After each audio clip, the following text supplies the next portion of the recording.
So in fiscal year 2021, we had some staff turnover. We started projecting out these budgets for all 16 of the city's landscaping and lighting maintenance districts. And what we found for this particular district is that we would have to start cutting services just based on the increase in cost by the end of your fiscal year 24-25, which is just about a year and a half away from now, if we don't generate more funding in this district.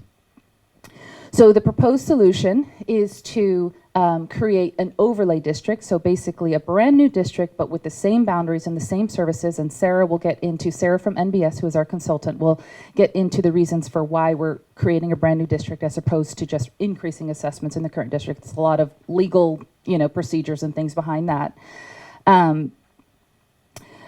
But one of the other things that we did was ask for a general fund loan for this district, because with all the work that goes behind creating a new district, it costs a little bit of money, well, a lot of money to create an engineer's report and do the Prop 218 balloting process. Again, Sarah will describe that process in just a moment. So you can see here in fiscal year 21-22, there was a loan from the general fund given to this district to be able to maintain services through fiscal year 22-23, the current fiscal year that we're in right now, while we went through this process.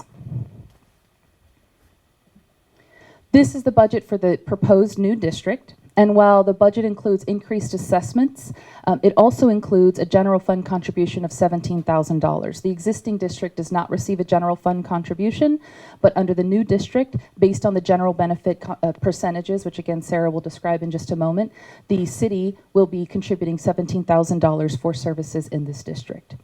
This proposed budget also includes a budget for regular full-service tree care, an opportunity for us to receive more bids from other quality landscapers who would like to do business here in the city. And one important line item is that it will create opportunity for us to collect more contingencies and reserves and continue keeping that fund balance up for any unexpected repairs, any unexpected expenditures, capital replacements, and things like that in the near future.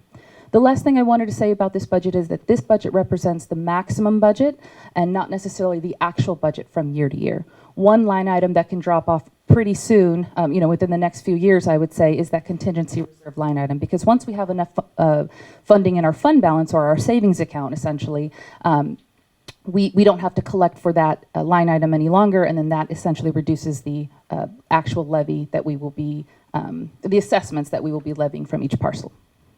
And that concludes my presentation. I'll go ahead and pass it off to Sarah. Like these landscape maintenance districts, you may be familiar with community facilities districts, parcel taxes, other things of that nature. That is what we do day in and day out, and all that we do, and we do that for local agencies throughout the state of California and a few other states as well, and that is our primary focus of the work that we do. So tonight we'll be talking through the engineer's report. And first, we'll talk about the methodology of the engineer's report. We'll touch on what is special benefit, what is general benefit, how are we calculating those. We'll look at the various improvements that are being maintained, which in this case is just the street trees and landscaping. We'll look at the budget. What is that cost estimate? We'll go into a little bit more detail than what Chris just shared. And we'll look at how those assessment rates are calculated based on the cost of providing those services.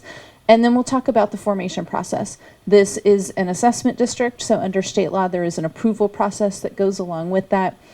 This is not something that can be imposed upon you without your input. There is a ballot proceeding associated with it. So we'll talk through all of that. So in terms of the methodology, this district, as I mentioned, is called an assessment district. And I know we all tend to use these words interchangeably: assessment, tax, fee, etc. They are all very different things under state law.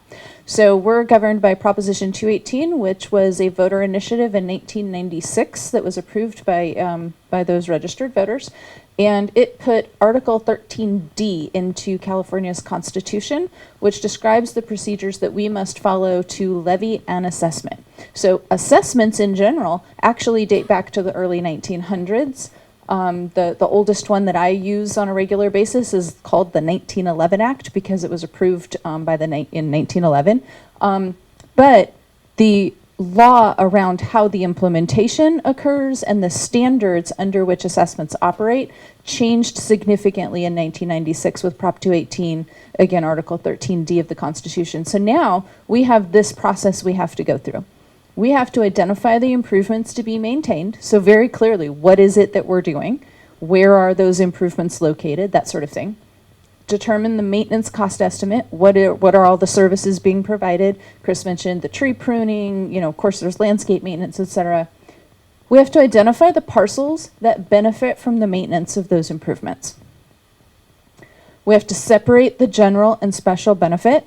These are all kind of defined terms under the law, so we'll talk about those terms a little bit more.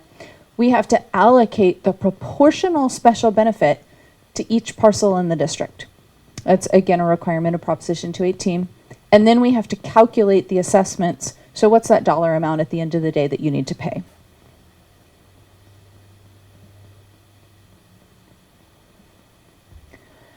So on this map, it shows the improvements. So they're up along Cement Hill, as mentioned, and then the horseshoe of Peppertree Lane. I don't know how well you can see that detail there, but there are a whole lot of cute little trees there, along with the landscaping that sort of underlies that. So those are your improvements. There are 233 trees within your district and approximately 56,000 square feet of landscaping.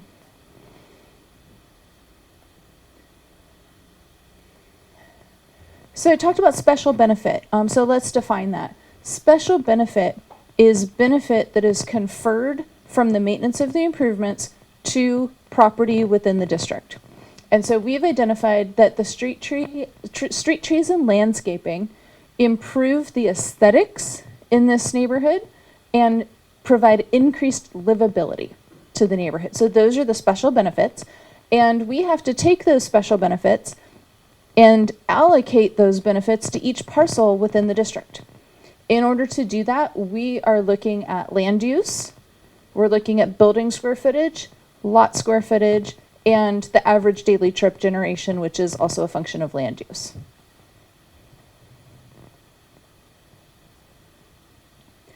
We have to separate that special benefit from general benefit. Chris mentioned the dollar amount relative to the general benefit, but what general benefit is the benefit that is conferred to the public at large. So say someone else is driving down Cement Hill and they're passing by your neighborhood. They're not stopping in. They don't live in your neighborhood. They're not accessing property in your neighborhood, but they're seeing the lovely landscaping along Cement Hill. So that's how we're quantifying the general benefit, is what is that pass-through traffic that is driving by your improvements in the district that is not related to property in the district itself. So when you drive by and you're in your district, then you're benefiting from that. If I'm driving by, as an outsider, that's that pass-through traffic. So we're quantifying that by looking at the specific improvements, where they're located, what share of the improvements are on Cement Hill versus Peppertree as the interior local roadway. And we're looking at the pass-through traffic on each of those roadways. So obviously Cement Hill has quite a bit of pass-through traffic, but Peppertree, I mean, there's no real reason to go, on Peppertree unless you're accessing the property. So we recognize there's a little bit of general benefit. People might, I don't know if you all do like nice Christmas lights or, what have you. There's people could just drive that way to see the nice homes or, whatever. So we recognize some pass-through traffic there and also from the bike lane. So adding that all up, we've identified that 24.17% of the total cost of providing the maintenance services is related to general benefit and therefore paid by the city, not assessed to property owners in the district. So we're separating those two things, separation of general and special benefit.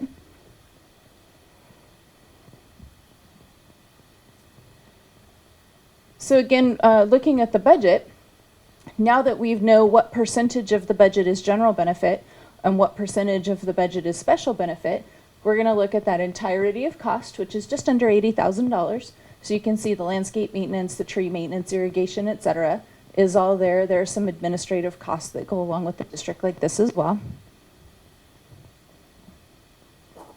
and we're going to apply that general benefit percentage. So we take that roughly $80,000, apply that 24.17%, so about $16,000, $16,480 actually, is the amount of the general benefit contribution, again coming from the city, not from residents or property owners in the district. So the total amount to be assessed is the $63,000. That's what's left over as special benefit. And then we have to allocate that special benefit to each individual parcel in the district. And so again, we're looking at those factors such as land use, lot square footage, building square footage.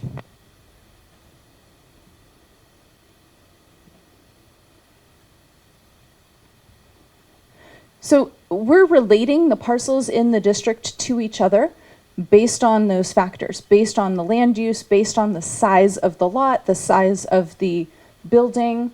And so on average, for single family residential, the rate is $151. If you haven't already, you can actually see exactly what the rate is for your property on civicmike.com. You can see what the assessment was the last 2 years, as well as the proposed new assessment. There is a multifamily residential parcel, so that total amount is just over $8,000, which equates to $77 per unit for that property. And there's undeveloped property as well that is levied at $101. Should there have been public property in this district, that would have been charged as well. That's a provision of Proposition 218. You just don't have any publicly owned property. So how does all of this come together? There has to be a ballot proceeding. As I mentioned, this is not something that can be imposed upon you. It's something that you all have to participate in the process for. So it's called a protest ballot proceeding, in which property owners have the right to submit a ballot. Again, this is not a registered voter vote. It's not like voting for mayor, president, whoever. This is a property owner protest ballot proceeding. So each property owner receives a ballot, 1 ballot per parcel. The ballots are weighted by the assessment amount. So if my assessment on my parcel is $100 and Chris has a parcel and her assessment is $200, her ballot is worth twice as much as mine. Okay, because she pays twice as much as I do. So you will have an opportunity to cast your ballot in favor or in opposition. And when we tally the ballots at the after the public hearing, we will look at the total weighted amount of ballots returned. We'll add up the amount in opposition. We'll add up the amount in favor. If the amount in opposition is greater than the amount in favor, we have a majority protest and we may not move forward with the formation of the district. If the opposite is true, if we have the amount in favor exceeding the amount in opposition, then the city council would have the opportunity to consider the resolution forming the district. And again, that's ballots returned, not the total universe of ballots mailed. Can I ask a question now? I have one more slide. So in terms of the formation process, this is the schedule. April 18th is the date slated for the resolution initiating proceedings, the resolution of intention, the preliminary approval of the engineer's report. From there, ballots are mailed to property owners. They will be mailed at least 45 days prior to the public hearing date, which is June 6th.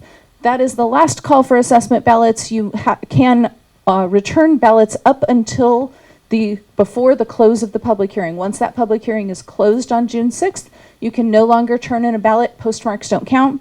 Has to be actually in hand. By that date, the ballots will be tabulated on June 7th, and then there will be a special meeting on June 7th to declare the results of the proceeding. So now you can ask your question. I think the easiest way, is just to repeat the question when somebody asks, and then so the camera picks it up, and then we can. Okay, sounds good. Is there a requirement for a certain percentage of ballots being cast? No. The question is there a requirement for a certain percentage of ballots being cast? And the answer is no. It's actually, I think kind of a funny fact that if you receive 0 ballots returned, then you don't have a majority protest. Okay, so in the negative, but so if there's no ballots cast at all. If there's no ballots cast at all, it is approved because there's no majority protest, yeah. Or it could be approved, yeah. You have to adopt the resolutions, of course, but, right.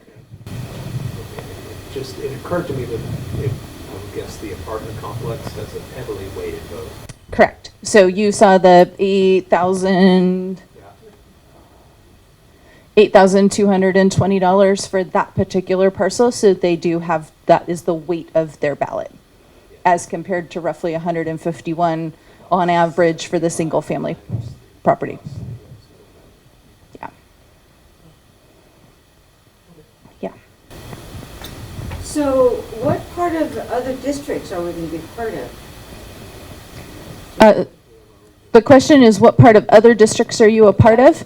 Did I? You're not a part of any other district. You are your own district. So there are multiple other districts throughout the city for landscaping and lighting, but they are specific to those areas. So Oh, I misunderstood then something. yeah, this district is just for your area. And if we go back to the map, it is, you can kind of see that red outline. That's your district. And it's in the engineer's report on maybe page 10 or so? 8. It's on page 8, if that's helpful to look at the engineer's report. The other question I would have is, there's so many rental properties now in our neighborhood. We've been there since day one. So how does that work? The question is about rental properties. So renters do not have an opportunity to cast a ballot. The ballot will be mailed to the property owner. Owner, and they're more likely. Okay.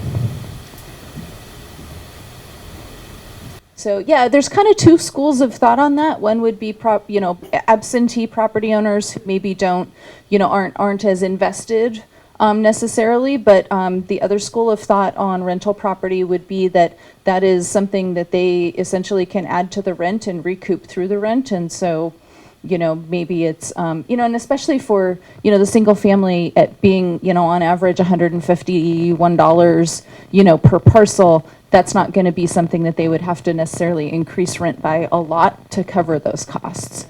So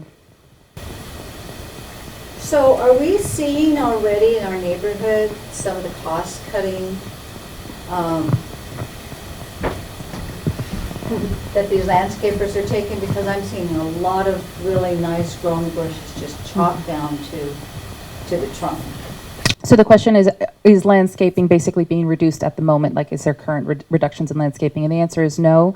That's one of the reasons why we took out this loan, or, the biggest reason why we took out this loan from the general fund in fiscal year 21-22 is so that we can continue with the current level of landscape through fiscal year 22-23. If there are bushes being, you're saying they're just being chopped and maybe removed completely, a lot of them? Down Cement Hill. Mm-hmm. Yeah, but we drive through there, we walk our dogs, Yeah. Now we're seeing all these broken down fences instead of this lovely greenery. Mm-hmm.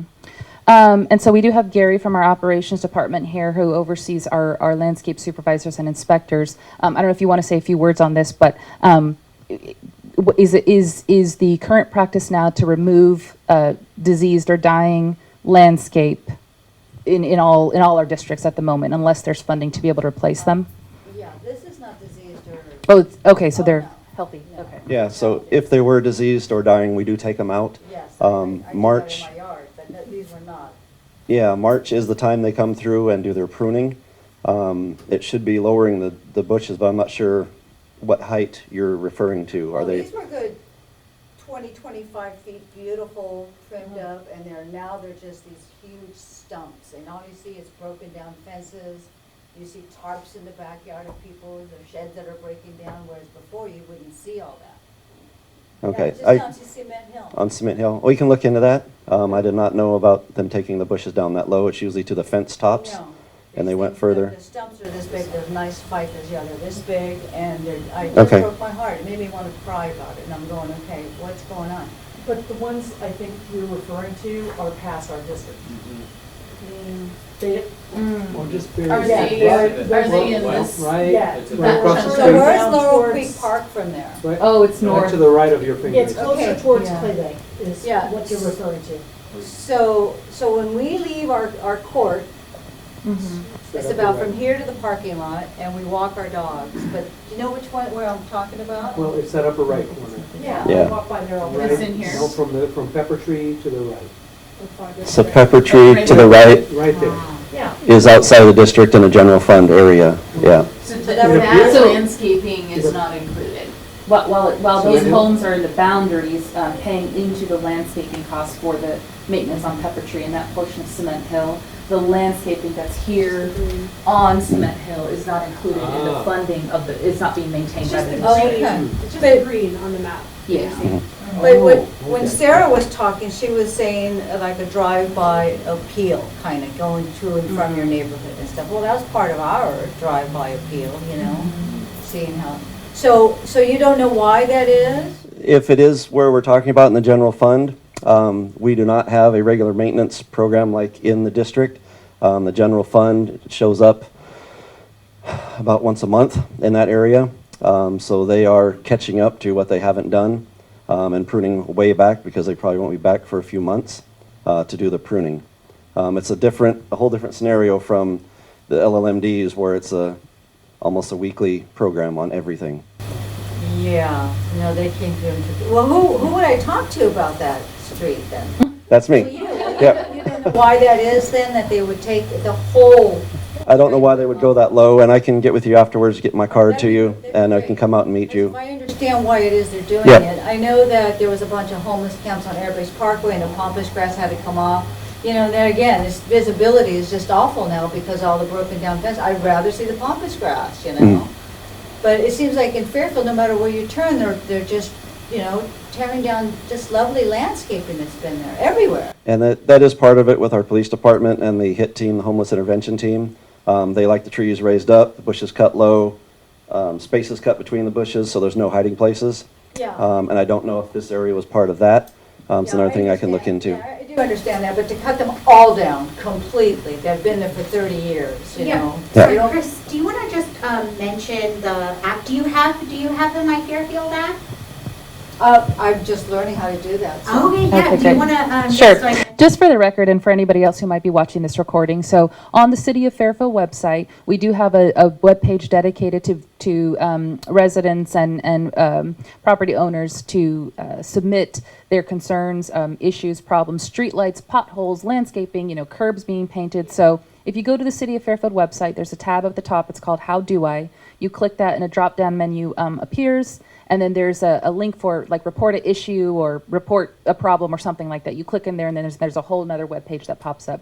And if you submit one of those forms, depending on your issue, it will route to the correct department, and that way someone can get back with you. The other option is you could download our My Fairfield CA app on your phone, so you have it everywhere you go. If you're in the city, somewhere you see a problem, a pothole, or anything that happens, you can just snap a picture right there. Yeah, and then you can use that app, and it'll be routed to the correct department, and that's probably the faster way Okay. to get service. Thank you, I'll do that. And I know we're off topic and stuff, but Fairfield is my hometown, I'm born and raised here, and so I just don't like to see things taken out that provide shade in the summer, nice homes for birds and animals and that sort of thing. What was your name again? My name's Gary. Gary? Sponsler.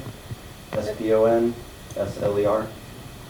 And you are, Landscape manager. okay, Gary, I have to take your cell phone number. And I know you had a question as well. Well, part of the maintenance issue that I have noticed, because I walk the entire horseshoe every day, is that we're wasting so much water. The water has still been running when we've had all this rain, and then there's a whole bunch of the fittings that are broke off, and so then we've got even more water waste. And I know that water is part of what we're paying for Yeah. in our district. So are they gonna start addressing that issue so that, the water waste will come down and the water will actually get to the landscaping as it is intended? Yeah, excuse me, that is a problem in multiple LLMDs with the current contractors we have. They go out, they mark areas to be repaired, they don't come back and fix them. We're on top of them, they say they're gonna fix it and they don't. So with this new LLMD, if it goes through, we will have better contractor, hopefully that can stay on top of it. But again, I can come out. We were just over Kolob District today because we had a meeting last night, and they were complaining about the water, so we walked that area today so we can come out and do the horseshoe loop, me and my supervisors, and take a look at what's going on there as well, and try to stay on top of it. That's a good point. That's a very good point, because Laurel Creek Park, oh my gosh.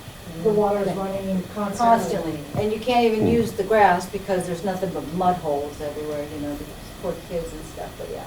Paul, do you want to, sorry, really quick, Paul, do you want to talk about the procurement, like, policy a little bit? Because I think it'll clear a little bit up, too. Yeah, so Gary touched on it a little bit. So our current landscape contractors are challenged to work with. So over the years, over the last, 20 years or so, the city has contracted for landscape maintenance services through a low bid procurement process. So we let out a contract, we receive whatever bids are submitted, and we must go with the lowest bid.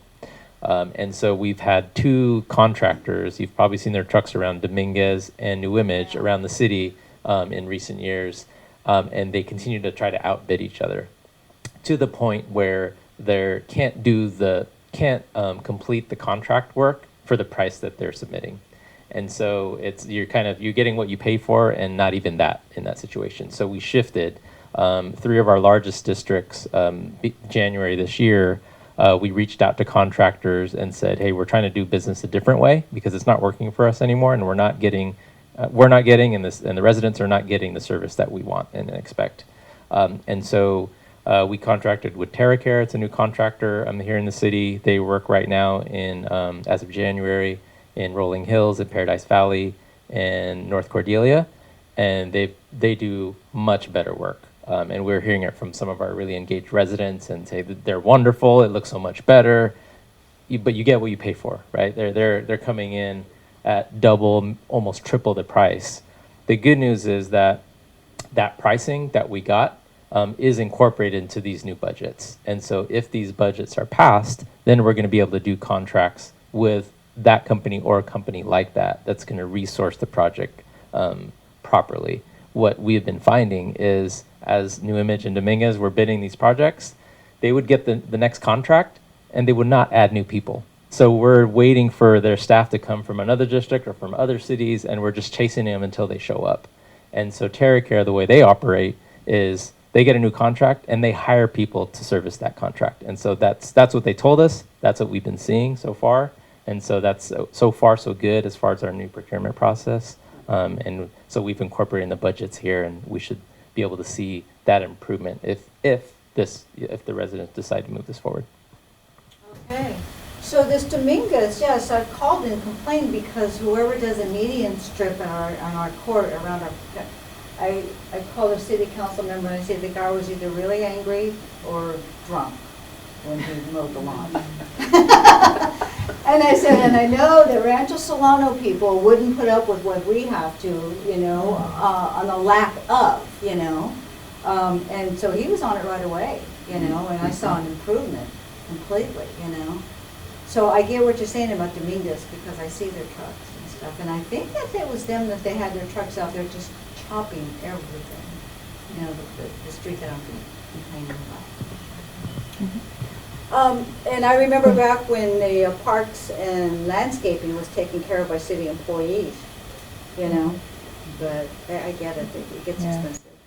I had one quick comment along those lines, which is this district also includes an inflationary factor. So the rates that you see proposed today are for fiscal year 23-24, and that is the maximum rate that could be assessed, except for that rate is allowed to increase by either the consumer price index or up to a maximum, I should say, of 3%.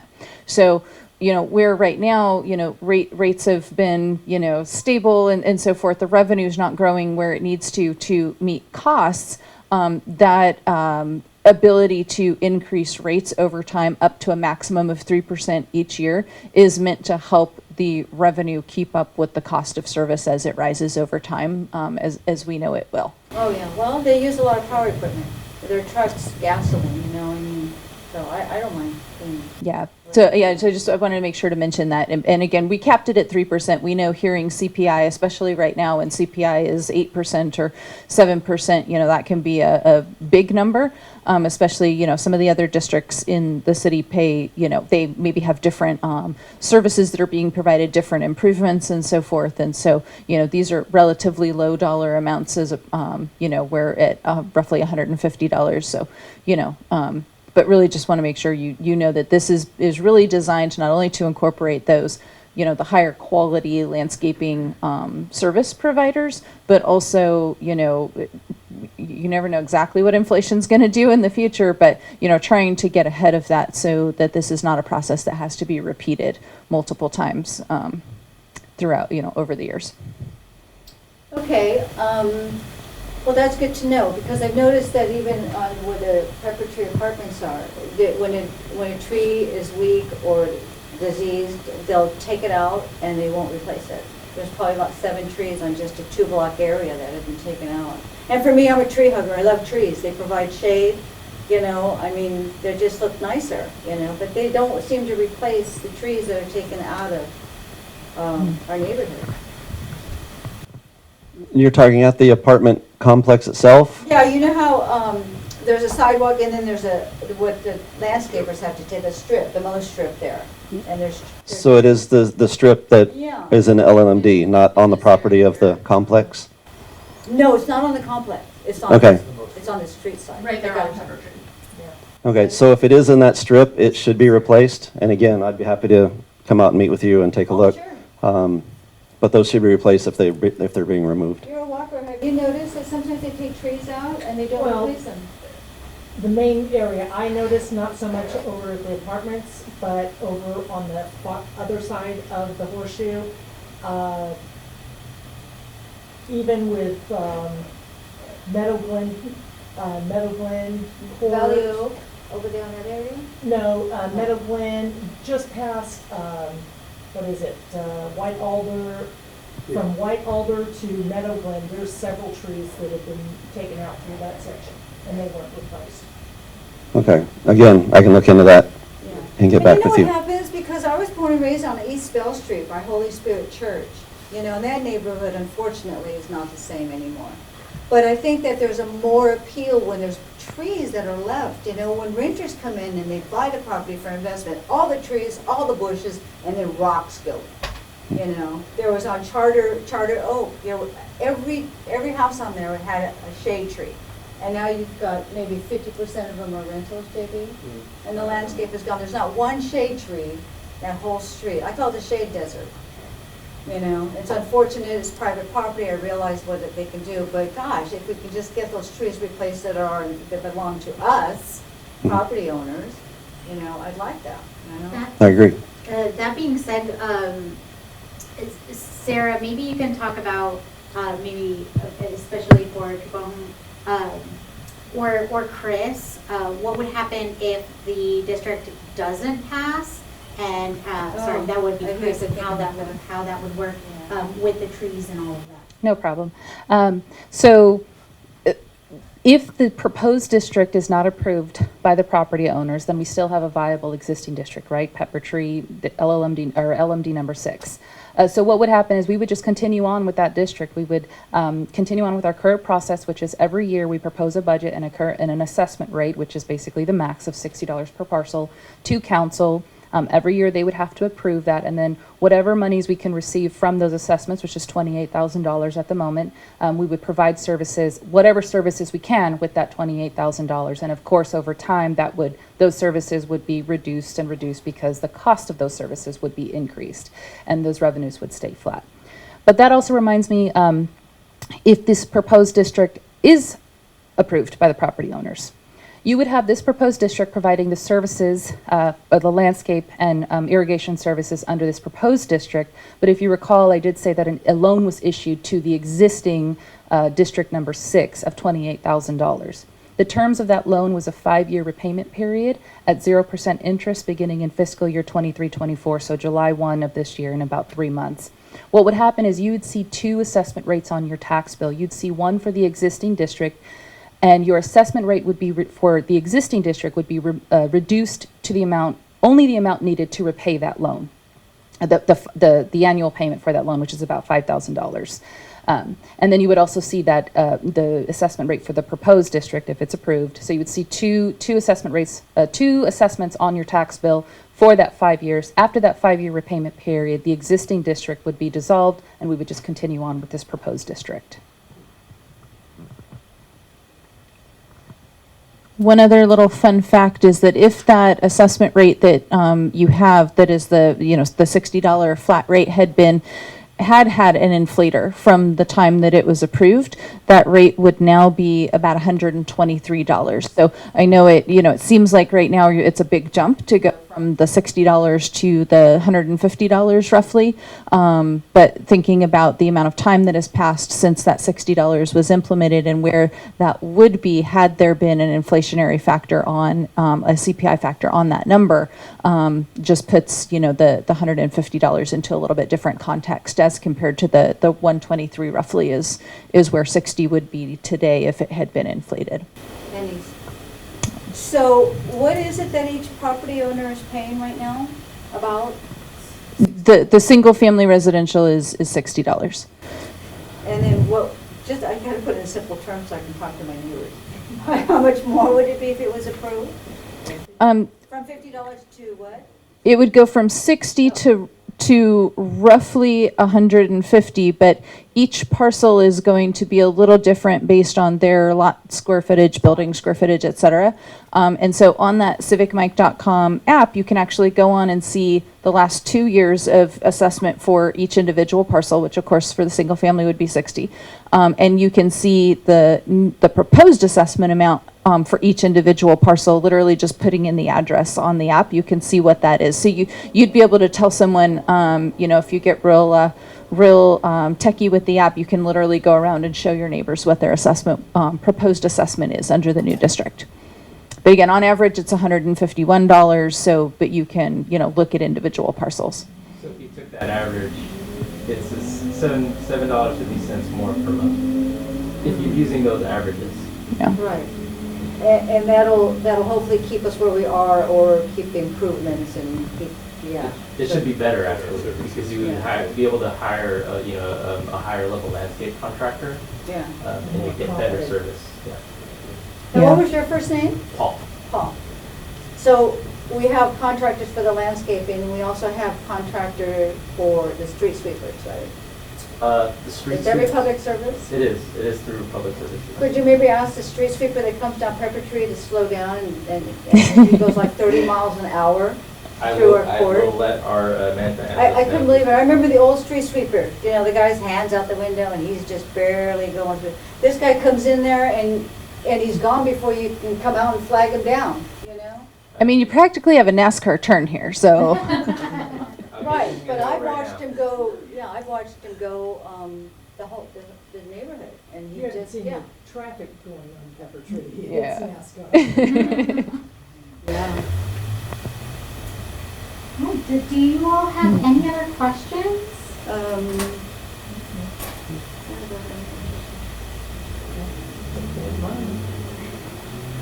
I do want to mention, if you have the flyer in front of you, if you get in the car and you're like, oh man, all the 20 questions that I had just came to me, then there are opportunities where I know the city will be at, I think, tomorrow. 7 a.m. I'll be at Starbucks. At Come join me. Starbucks, and then Saturday at Pete's.